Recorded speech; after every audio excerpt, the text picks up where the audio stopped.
Hi, Dr. Felton here from Grateful Heart Vet Hospital with Beatrice, who's going to show you how to do a hip flexor stretch at home.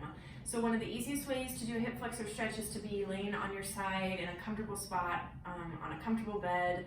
This is where they're more willing to relax. You can do a hip flexor stretch standing, but they tend to be more tense and kind of want to fight us, feel off balance, that kind of thing.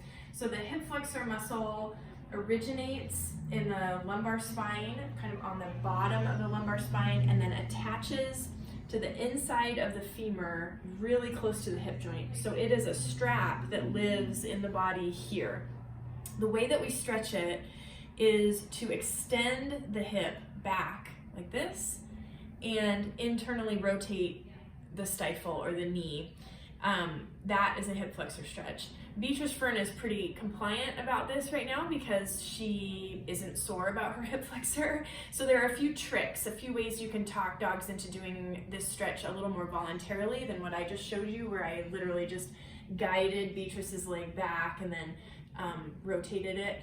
Some dogs that are uncomfortable about their hip flexor aren't going to let you do that. So one of the ways you can talk them into it is finding kind of that magic spot where you can tickle them in their flank or in their leg, and some dogs will just innately like stretch back and really love that moment, and you can talk them into holding it by continuing to scritch that little spot and just really gently push the leg back. So that's one way.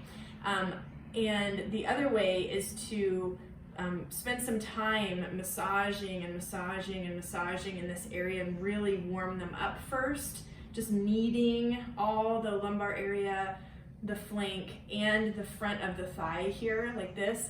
And once they really learn to trust you and enjoy that, then working the leg back. When you're pushing the leg back, you really want to work with the dog, not against them. So if they really start to fight you, you should let up.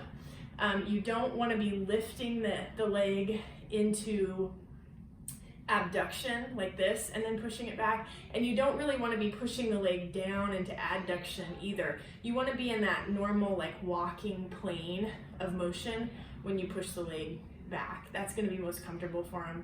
And don't worry too much early on about rotating the knee in and all of that. It's really just about that gentle extension at first.